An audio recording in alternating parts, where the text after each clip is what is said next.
So really what we're aiming to do is give the skills and knowledge so that if the situation arises that someone is in need of being referred to a place like Pieta, that anyone already within the club has those skills, knows what to do, rather than hearing something of concern and not having any idea of what do I do with that information. So it's really about creating a very clear and very clear procedure to follow in terms of being that link to a place like Pieta.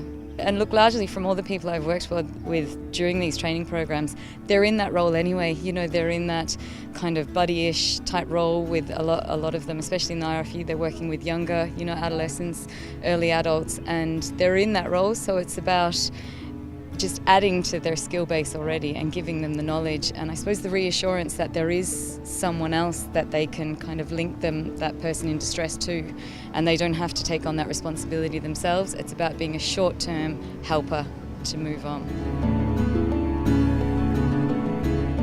I think the most important part of the course was when the tutor explained in response to a query that our challenge and our responsibility ends at the point of referring the person on to Pieta House.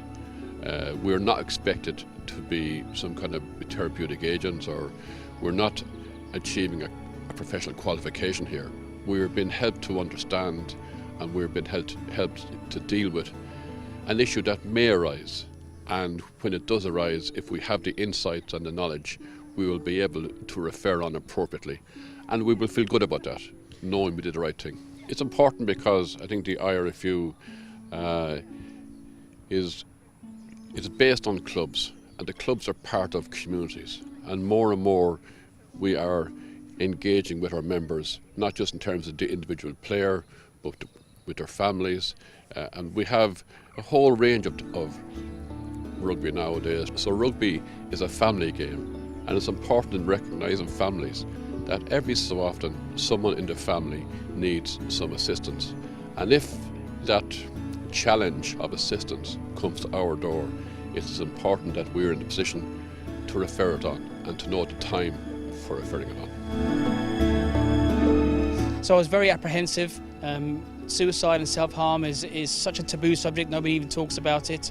But coming on the course and actually, you know, making that first initial step to come onto the course, which actually hasn't been as in any way as difficult as it first appears, has actually given me some skills now to be able to at least talk about it to other players, to coaches alike, and will enable me at least now to keep a watchful eye out for the players and coaching staff around us, and maybe the wider community as well. And you know, with that, hopefully, if we can stop one person, then it will have all have been worth it.